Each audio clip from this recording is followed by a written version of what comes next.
আজকে আমি dynamic memory allocation নিয়ে ডিসকাস করছি। আচ্ছা, ডাইনামিক মেমোরি অ্যালোকেশন জানার আগে আমাদের জানতে হবে যে অ্যাকচুয়ালি মেমোরি অ্যালোকেশন মানে ব্যাপারটা অ্যাকচুয়ালি কি, মেমোরি অ্যালোকেশন ব্যাপারটা কি। মেমোরি অ্যালোকেশন মানে কি, যখনই আমরা ভ্যারিয়েবলকে ডিক্লেয়ার করছি, অ্যাকচুয়ালি কম্পিউটারে ভ্যারিয়েবল মানে কি বোঝায়, কিছু মেমোরি লোকেশন, রাইট? তার মানে এবার মেমোরি লোকেশন মানে এটাও হতে পারে যে ভ্যারিয়েবলটা শুধুমাত্র 1 বাইট জায়গা নিচ্ছে, এটাও হতে পারে যে 2 বাইট জায়গা নিচ্ছে, এটাও হতে পারে 3 বাইট জায়গা নিচ্ছে।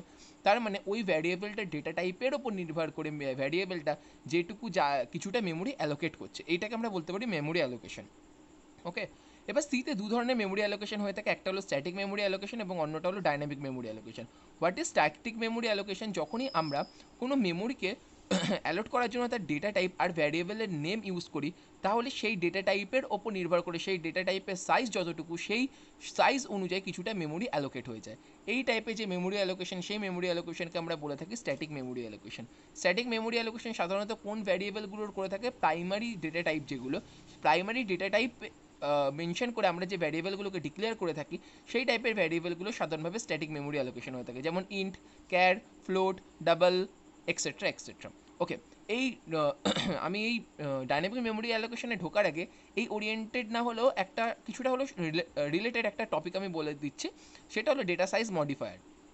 ওকে, আমরা অনেক সময় কি করি না, প্রাইমারি ডেটা টাইপের নাম ইউজ করে আমরা কিছু ভ্যারিয়েবলকে ডিক্লেয়ার করি, রাইট? বা প্রাইমারি ডেটা টাইপের কিছু ভ্যারিয়েবলকে ডিক্লেয়ার করি, তখন সেই প্রাইমারি ডেটা টাইপের জন্য কিছু আগে থেকেই প্রি ডিফাইন্ড মেমোরি সাইজ থাকে, সেই মেমোরি সাইজটা আমাদের অ্যালোকেট হয়ে যায়। তাহলে হোয়াট ইজ ডেটা মডিফায়ার? না, ডেটা মডিফায়ার বলতে আমরা কি বুঝি, এমন কিছু কিওয়ার্ড, যে কিওয়ার্ডগুলো আমরা যদি ডেটা টাইপের আগে ইউজ করি, তাহলে কি সাধারণভাবে ওই ডেটা টাইপটা যেটুকু মেমোরি অ্যালোকেট করতো, সেই তার থেকে বেশি মেমোরি অ্যালোকেট করবে। যেমন কি লং, শর্ট, আনসাইন্ড, সাইন্ড, এগুলো কি করে, অ্যাকচুয়ালি এগুলো ডেটা টাইপের যে সাইজ, সেই সাইজটাকে কি করে মডিফাই করে। হয়তো লং ইউজ করলে কি হয় না, ডেটা টাইপের নর্মাল সাইজ যতটা, তার থেকে একটু সাইজটা কি হয়, বেড়ে যায়, মানে কি অ্যাকচুয়ালি যতটা মেমোরি অ্যালোকেট করা দরকার তার থেকে একটু বেশি মেমোরি অ্যালোকেট করে, রাইট? তার মানে কি, এটা ডেটা টাইপের যে অ্যাকচুয়াল যে সাইজ সেটাকে মডিফাই করছে। তাই আমরা বলতে পারি এই টাইপের যে লং, শর্ট, আনসাইন, সাইন্ড, এগুলো হলো ডেটা টাইপ মডিফায়ার।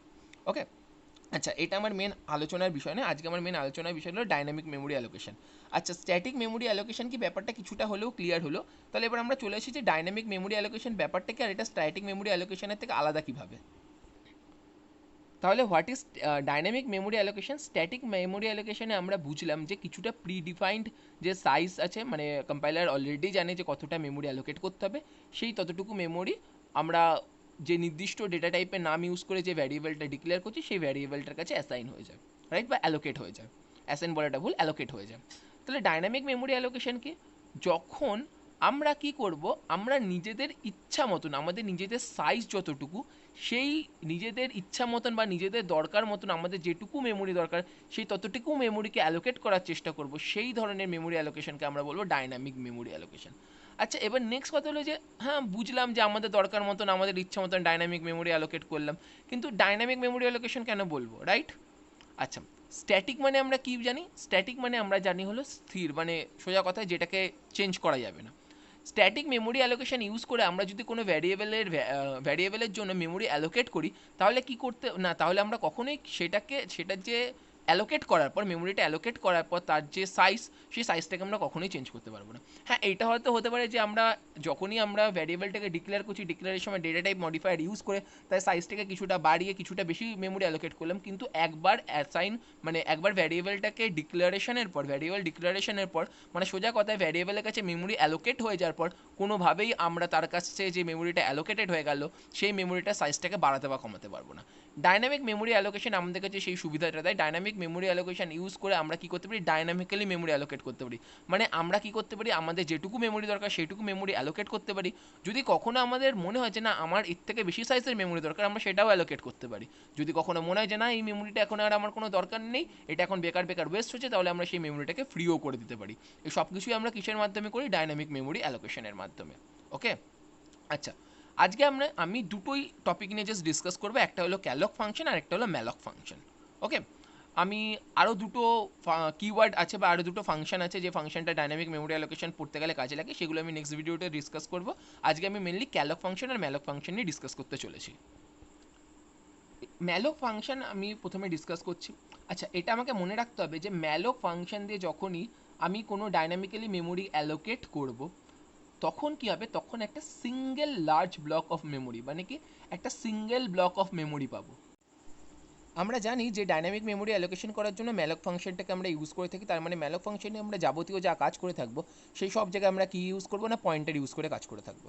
ওকে, আচ্ছা সবার আগে আমি জেনে নিই যে ক্যালক ফাংশন ইউজ করে আমরা যদি কোনো একটা ভ্যারিয়েবলকে অ্যালোকেট করি, তাহলে সেই ভ্যারিয়েবলটা অ্যালোকেট করার জন্য যে সিনট্যাক্স লিখতে হবে বা স্টেটমেন্টটা লিখতে হবে, সেই স্টেটমেন্টের সিনট্যাক্সটা কী হবে। আমি প্রথমেই বলেছি যাবতীয় কাজ কী নিয়ে করব, পয়েন্টার নিয়ে করব। তাই তাই এখানে ম্যালক ফাংশন যে মেমোরিটা অ্যালোকেট করবে, সেই মেমোরিটার যে পয়েন্টার, সেই পয়েন্টারটা আমাদের কাছে দেবে, রাইট। আমি ধরলাম সেই পয়েন্টারটার নাম কি, পিটিআর। তাই PTR equals to cast type. Cast type মানে আমি কি বলতে, এখানে কি বলতে চাইছে, যে আমি যে মেমোরিটাকে আমি অ্যালোকেট করছি, সেই মেমোরিটা তো একটা নির্দিষ্ট যে কোনো ডেটা টাইপ হবে। কোন ডেটা টাইপের মেমোরি অ্যালোকেট করছি, সেই জায়গাটায় আমাকে কাস্ট টাইপের জায়গায় সেই ডেটা টাইপটা আমাকে লিখতে হবে। ম্যালক, তারপর কি লিখতে হবে, বাইট সাইজ। বাইট সাইজ মানে কি, আমি কতটা মেমোরি অ্যালোকেট করতে চাইছি, মানে কত বাইট মেমোরি অ্যালোকেট করতে চাইছি। আচ্ছা, নিচের এক্সাম্পলটা দেখলে আরও ব্যাপারটা ক্লিয়ার হয়ে যাবে। এখানে আমি লিখেছি PTR equal to int star malloc 100 into size of int. Okay, এবার আমি প্রত্যেকটা জিনিস ভালোভাবে বোঝাচ্ছি। আচ্ছা, পয়েন্টারটার নাম কি, পিটিআর হলো পয়েন্টারটার নাম, মানে যে মেমোরিটা অ্যালোকেট করা হলো, সেই যে মেমোরিটা আমরা অ্যালোকেট করলাম, সেই মেমোরিটাকে আমরা কোন টাইপের ডেটা টাইপে কনভার্ট করতে চাইছি, ইন্টিজার টাইপের। তাই আমি লিখেছি ইন স্টার। ওকে, আচ্ছা, সেই মেমোরিটার সাইজ কত হবে, সোজা কথায় সেই মেমোরিটার সাইজ হবে হলো একটা ইন্টিজার যে সাইজ নেয় তার 100 টাইমস। আচ্ছা, একটা ইন্টিজারের কত সাইজ নেয় আমরা জানি 4 বাইট, বাট একটা আমাদের কাছে সিতে একটা ফাংশন থাকে, যে ফাংশনটার মাধ্যমে আমরা যে কোনো ডেটা টাইপের সাইজ জানতে পারি। ওকে, তাহলে আমরা কি লিখলাম, সেই ফাংশনটার নাম কি, সাইজ অফ। তাই আমরা এখানে কি লিখলাম, সাইজ অফ ইন্ট। তাই আমরা এখানে জানতে পেরে গেলাম যে ইন্টের সাইজ কত, সেটা ইন্টু 100, মানে কি 100 ইন্টু 4, মানে সোজা কথায় 400 বাইট। কত বাইট না, 400 বাইটের একটা মেমোরি ব্লক কি হলো, একটা মেমোরি ব্লককে অ্যালোকেট করলাম কোন পয়েন্টারের মাধ্যমে, পিটিআর পয়েন্টারের মাধ্যমে। আর সেই যে মেমোরিটাকে আমরা অ্যালোকেট করলাম, সেই মেমোরিটাকে আমরা কোন ডেটা টাইপে কাস্ট করলাম, ইন্টিজার টাইপে। ওকে, আশা করি ব্যাপারটা কিছুটা হলেও ক্লিয়ার হলো। আচ্ছা, নিচে ডায়াগ্রামটা আমি দেখাচ্ছি, আরও ক্লিয়ার হয়ে যাবে। আর আমি এই যে জিনিসটা পড়াচ্ছি, এটা আমি গিক্স ফর গিক্স থেকে পড়াচ্ছি। গিক্স ফর গিক্স এটা খুব ভালোভাবে লেখা আছে, খুলে যদি সার্চ করো dynamic memory allocation, I think geeks for গিক্সটাই সবার প্রথমে শো করবে। ওখান থেকে দেখলে আশা করি ব্যাপারটা পুরোটাই ক্লিয়ার হয়ে যাবে। একবার ভিডিওটা দেখে ওখান থেকে একবার পড়ে নিও, আশা করি পুরোটা ক্লিয়ার হয়ে যাবে। আমি নিচে এবার ডায়াগ্রামটাতে চলে আসছি। দেখতে পাচ্ছ এখানে, এখানে একটা আমরা জানি যে পয়েন্টার ডেটা টাইপ, আর যে টাইপের ডেটাকে আমরা পয়েন্ট করছি সেই পয়েন্টার দিয়ে তার ডেটা টাইপ সবসময় এক হতে হয়। তাই আমরা কি লিখেছি, ইন্টিজার স্টার পিটিআর। পিটিআরটাকে আমরা ইন্টিজার টাইপের ডেটা টাইপে কাস্ট করিয়েছি। আচ্ছা, আমরা যে মেমোরিটাকে অ্যালোকেট করছি সেই মেমোরিটা কী টাইপের ডেটা টাইপে আমি কাস্ট করতে যাচ্ছি, ইন্টিজার স্টার। তাই ফার্স্ট ব্র্যাকেটের মধ্যে ইন্টিজার লিখলাম, তারপর লিখলাম স্টার, তারপর ম্যালক, কত সাইজের ডেটা আমি নিতে চাইছি, আমি ইন্টিজারের 5 গুণ ডেটা বা ইন্টিজারের 5 টাইমস ডেটাকে আমি অ্যালোকেট করতে চাইছি, তাই 5 ইন্টু সাইজ অফ ইন্ট। ওকে, আশা করি বোঝা গেল কিছুটা। এবার আমি প্রোগ্রামে আসছি, প্রোগ্রামটা এবার আমি চলে আসছি। আচ্ছা, আমি একটা কথা বলতে ভুলে গিয়েছিলাম, যে কথাটা হলো এটাই, যে আমরা যখনই কোনো ডাইনামিক মেমোরি অ্যালোকেশন ইউজ করবো আমার প্রোগ্রামের মধ্যে, সেখানে কিন্তু stdlib.h এই যে হেডারটা আছে, এই হেডারটাকে কিন্তু আমাদের ইনক্লুড করতেই হবে। কারণ কি, কারণ এই যে ফাংশনগুলোকে আমরা কল করে ডাইনামিক মেমোরি অ্যালোকেশন করছি, এই ফাংশনগুলো কিন্তু সবকটা stdlib-র মধ্যেই ডিফাইন করা রয়েছে। ওকে, আচ্ছা, তাহলে আমরা প্রোগ্রামে চলে এসেছি। প্রথমে একটা ইন্টিজার টাইপের পয়েন্টার নেওয়া হয়েছে, পিটিআর গেল, এনএস সাইজ আমরা নিলাম 5। আচ্ছা, এবার পিটিআরকে ইউজ করে ডাইনামিক্যালি পিটিআর এর মাধ্যমে, মানে পিটিআর পয়েন্টারটাকে দিয়ে পয়েন্ট করি আমরা কিছু মেমোরি ডাইনামিক্যালি অ্যালোকেট করব। কীভাবে করব আমরা দেখতে পাচ্ছি এখানটাতে, যে ইন্টিজার দিয়ে সেটাকে কাজ করানো হলো।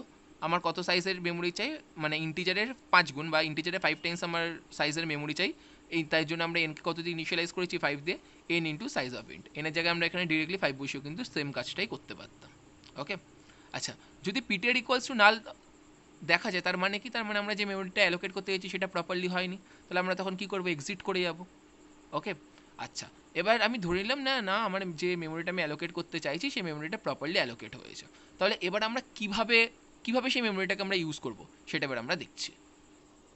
ইন্টিজারের 5 গুণ সাইজের একটা মেমোরি অ্যালোকেট হয়েছে, রাইট। তার মানে আমরা কি বলতে পারি যে ওই মেমোরিটার মধ্যে আমরা 5টা ইন্টিজারকে রাখতে পারবো? হ্যাঁ, নিশ্চয়ই রাখতে পারবো। একটা ইন্টিজার যদি 4 বাইট খায়, এখানে আমাদের কী হচ্ছে না, একটা ইন্টিজারের সাইজের 5 গুণ মেমোরিকে আমরা কী করেছি, অ্যালোকেট করেছি। তার মানে সোজা কথায় আমরা ওই ব্লকটার মধ্যে 5টা ইন্টিজারকে রাখতে পারবো, রাইট।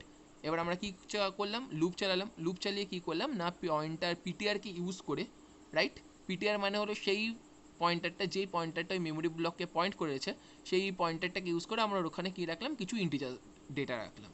ওকে, আবার কি করলাম, আবার আমরা লুপ চালিয়ে সেই পিটিআর সেই ব্লকের প্রত্যেকটা মেমোরি লোকেশনকে আমরা অ্যাক্সেস করার চেষ্টা করলাম। দেখি আউটপুটটা কি আছে। আউটপুট দেখলেই আমরা বুঝতে পারবো যে আমাদের কাজটা ঠিকঠাক হয়েছে কি হয়নি। যদি আমরা আউটপুট দেখি তাহলে আমরা দেখতে পাচ্ছি যে হ্যাঁ, এখানে প্রপারলি মেমোরি অ্যালোকেট হয়েছে। তার সাথে সাথে কি হয়েছে, আমরা যে ডেটাগুলোকে অ্যারের মধ্যে স্টোর করতে চেয়েছিলাম সেই ডেটাগুলো প্রপারলি স্টোর হয়েছে। অ্যাকচুয়ালি অ্যারে বলা ভুল হলো আমার এখানে, কথাটা আমার বলা উচিত ছিল ডাইনামিক্যালি অ্যালোকেটেড মেমোরি। আমরা যে ডাইনামিক্যালি অ্যালোকেটেড মেমোরির মধ্যে যে ডেটাগুলোকে আমরা স্টোর করতে চেয়েছিলাম সেখানে সবকটা ডেটা প্রপারলি স্টোর হয়েছে। আবার আমরা যখন লুপ চালিয়ে প্রিন্ট করেছি সেইগুলো প্রিন্ট হয়েছে। অ্যাকচুয়ালি প্রিন্ট হয়েছে তার কারণ প্রপারলি স্টোর হয়েছে তাই। তার মানে আমরা বুঝতে পারলাম আমরা কি ইউজ করে না ক্যালক ফাংশনটা ইউজ করে আমরা মেমোরিকে ডাইনামিক্যালি অ্যালোকেট করতে পারি এবং সেখানে ডেটা রাখতে পারি, সেখান থেকে ডেটা ফেচ করতে পারি। Normally static memory allocation use করে আমরা যে কাজটা করতে পারি সেই সব কাজই আমরা ডাইনামিক মেমোরি অ্যালোকেশনের সাহায্যে করতে পারি। উল্টে এটা আমরা বলতে পারি যে ডাইনামিক্যালি মেমোরি অ্যালোকেট করলে আমরা এক্সট্রা কিছু অ্যাডভান্টেজও পেয়ে থাকি। ক্লিয়ার? আশা করি বোঝা। এবারের আমার টপিক হলো ক্যালক ফাংশন। ওকে, আচ্ছা, ক্যালক ফাংশনে কী হয় না, আমরা কিছু করে আগে ম্যালক ফাংশন পড়েছি, আমরা জানি যে ম্যালক ফাংশনে কী হয় না একটা সিঙ্গেল ব্লক অফ মেমোরি কী হয় অ্যালোকেট হয়। আচ্ছা, তাহলে ক্যালক ফাংশন আলাদা কোথা থেকে, বা ক্যালক ফাংশন আমরা কী দরকার, ম্যালক ফাংশন দিয়ে তো আমরা ডাইনামিক্যালি মেমোরি অ্যালোকেট করতে পারছিলাম, তাহলে আমরা ক্যালক ফাংশন কেন ইউজ করব? ঠিক কথা, কেন ইউজ করব? আচ্ছা দেখি কেন আমরা ইউজ করব। ওকে, আচ্ছা, ক্যালক ফাংশনে কী হয়, আমরা একটা নির্দিষ্ট নাম্বার অফ ব্লকস মেমোরিকে অ্যালোকেট করতে পারি। মানে কি, যেখানে আমরা ম্যালক ফাংশন দিয়ে একটা লার্জ সাইজ বা একটা লার্জ ব্লক মেমোরিকে অ্যালোকেট করছিলাম, ক্যালক ফাংশন দিয়ে আমরা কি করতে পারি, আমাদের খুশি মতন বা আমাদের ইচ্ছা মতন, আমাদের দরকার মতন যেটুকু আমাদের দরকার সেই রকম দরকারের আমরা কিছু ছোট ছোট টুকরো মেমোরিকে অ্যালোকেট করতে পারি। মানে কি, একটা বড় মেমোরিকে অ্যালোকেট করে সোজা কথায় সেটাকে কিছু ছোট ছোট টুকরোতে কি করে নিই, পার্টিশন করে নিই। ক্লিয়ার? ঠিক যেমন অ্যারে। ওকে, আরেকবার ব্যাপারটা বলছি। কি হয় না, ম্যালক ফাংশন দিয়েও আমরা কি করতে পারি, ম্যালক ফাংশন দিয়ে আমরা একটা বড় ডাইনামিক মেমোরি অ্যালোকেট করতে পারি। সেভাবে ডাইনামিক মেমোরি অ্যালোকেট করলে কি হয়, একটা বড় সাইজের মেমোরি অ্যালোকেট হয় বা একটা বড় ব্লকের মেমোরি অ্যালোকেট হয়। ক্যালক ফাংশন দিয়ে কী করলে কী হয় না, ক্যালক ফাংশন দিয়ে করলে একটা বড় ব্লকের মেমোরি অ্যালোকেট হয়, আর সেই মেমোরিটা কী হয়, কিছু ছোটো ছোটো ছোটো ছোটো পার্টে ডিভাইড হয়ে যায়, বা আমরা সেই মেমোরিটাকে কী করি, কিছু কিছু পার্টিশন করে নিই, কতগুলো ছোটো ছোটো পার্টে ডিভাইড করে নিই। ঠিক আছে? আচ্ছা, আর এটা মনে রাখতে হবে যে ক্যালক ফাংশন দিয়ে আমরা যখনই মেমোরি অ্যালোকেট করি, এই প্রত্যেকটা পার্টিশন কী দিয়ে ইনিশিয়ালাইজ হয়, জিরো দিয়ে ইনিশিয়ালাইজ হয়। এটা সবসময় মনে রাখতে হবে কী দিয়ে ইনিশিয়ালাইজ হয় না, জিরো দিয়ে ইনিশিয়ালাইজ হয়। আচ্ছা, এবার আমি সিনট্যাক্সটা দেখে নিই। দেখতে পাচ্ছি যেখানেও আমরা পয়েন্টার ইউজ করেছি, যেই ডেটা টাইপটা দিয়ে আমি কাজ করতে চাইছি, প্রথমে সেই ডেটা টাইপের নামটা লিখতে হবে ফার্স্ট ব্র্যাকেটের মধ্যে স্টার ক্যালক, যে কটা পার্টিশন, রাইট, যে কটা পার্টিশন আমার দরকার সেই নাম্বারটা আমাকে এন হিসাবে এখানে লিখতে হবে। এলিমেন্ট সাইজ হিসাবে কিন্তু আমি এখানে এটা বোঝাচ্ছি না যে পুরো ব্লকটার সাইজ কত হবে। এলিমেন্ট সাইজ হিসাবে আমি কি বোঝাচ্ছি, এলিমেন্ট সাইজ হিসাবে আমি এটাই বোঝাচ্ছি যে এই প্রত্যেকটা পার্টিশনের সাইজ কী হবে। ক্লিয়ার? বোঝা গেল? আমরা যেরকম ম্যালক ফাংশনে কী করছিলাম, এখানে সাইজ বলতে আমরা পুরো মেমোরিটা মানে পুরো ব্লকটার সাইজ বোঝাচ্ছিলাম, বাট এখানে কিন্তু আমাদের পুরো ব্লকটার সাইজ বোঝানোর কোনো দরকার নেই। এন দিয়ে আমরা কী বোঝাচ্ছি, আমাদের কটা পার্টিশন চাই, আর এলিমেন্ট সাইজ দিয়ে আমরা কী বোঝাচ্ছি, পার্টিশনের সাইজ কী হবে। ক্লিয়ার? আশা করি বোঝা গেছে এই জায়গাটা। আচ্ছা, এক্সাম্পলে চলে আসছি। আমাদের কী টাইপের মানে কী টাইপের ডাইনামিক্যালি মেমোরি অ্যালোকেটেড মেমোরি চাই না, ফ্লোট টাইপের, রাইট? তাই আমরা যে মেমোরিটাকে অ্যালোকেট করলাম তাকে কী দিয়ে কাস্ট করেছি, ফ্লোট দিয়ে কাস্ট করিয়েছি। ক্যালক কিওয়ার্ডটা ইউজ করেছি। কটা আমার ব্লক চাই বা কটা আমার পার্টিশন চাই, 25, সরি ব্লক বলাটা উচিত হয়নি, আমার কটা ইউনিট চাই বা আমার কটা পার্টিশন চাই, এটা 25 খানে পার্টিশন চাই বা 25 খানে ইউনিট চাই। তাই আমি লিখেছি 25, আর প্রত্যেকটা পার্টিশনের সাইজ কী হবে, ফ্লোটের যে সাইজ হয় সেম সাইজ, তাই আমরা এখানে লিখেছি সাইজ অফ ফ্লোট। ওকে, আর এই পুরো যে মেমোরিটা অ্যালোকেট করলাম সেই মেমোরিটা কিসের মাধ্যমে আমরা অ্যাক্সেস করতে পারবো, বাই পয়েন্টার। সেই পয়েন্টারটার নাম কি, পিটিআর। ওকে, আচ্ছা, নিচে ডায়াগ্রাম দেখলে আশা করি ব্যাপারটা আরও ক্লিয়ার হয়ে যাবে যে এখানে কী হয়েছে না, এখানে পুরো মেমোরিটা কতগুলো পার্টিশনে ডিভাইড করা হয়েছে। ক্লিয়ার? বোঝা গেল আশা করি। এবার আমি কিসে চলে আসছি, এবার আমি প্রোগ্রামে চলে আসছি। এখানে আমরা এক্সাম্পলে কি দেখতে পাচ্ছি, এখানে আমরা এক্সাম্পলে দেখতে পাচ্ছি না আমরা কি করেছি না, ক্যালক ইউজ করেছি। ক্যালক ইউজ করে n = 5 মানে ইন্টিজারের 5 টাইমসের একটা মেমোরিকে কি করেছি, অ্যাসাইন করেছি, সরি অ্যালোকেট করেছি। আচ্ছা, ক্যালক হলে কি, সরি ম্যালক হলে কি হতো, ম্যালক হলে হতো একটা সিঙ্গেল বিশাল বা একটা সিঙ্গেল ব্লক পেতাম, যার সাইজ হতো 5 × সাইজ অফ ইন্ট, মানে সোজা কথায় 20 বাইট। বাট এখানে আমরা কি পাবো, এখানে আমরা যে মেমোরিটা পাবো সেটা কিন্তু একটা পুরো গোটা ব্লক পাবো না। এই গোটা ব্লকটাকে আমরা কি করব, কতগুলো 5টা ইউনিটে ডিভাইড করব, আর প্রত্যেকটা ইউনিটের সাইজ কত হবে 4। তাহলে ক্যালক আর ম্যালকের মধ্যে ছিল এটাই বেসিক ডিফারেন্স। বাকি যেভাবে আমরা ওদের ইউজ করি, যেভাবে যেভাবে আমি ম্যালকে ইউজ করব ঠিক সেরকমভাবেই আমরা ক্যালকেও ইউজ করব, ঠিক আছে। আগে আমরা যেরকমভাবে ওই মেমোরিটাকে ইউজ করেছিলাম অ্যারে হিসাবে, এখানেও আমরা ঠিক সেই অ্যারে হিসাবেই কিন্তু এই মেমোরিটাকে ইউজ করতে পেরেছি। ক্লিয়ার? বাকি পুরো ব্যাপারটাই সেম, তাই বাকি ব্যাপারটা নিয়ে আমি মাথা ঘামাচ্ছি না।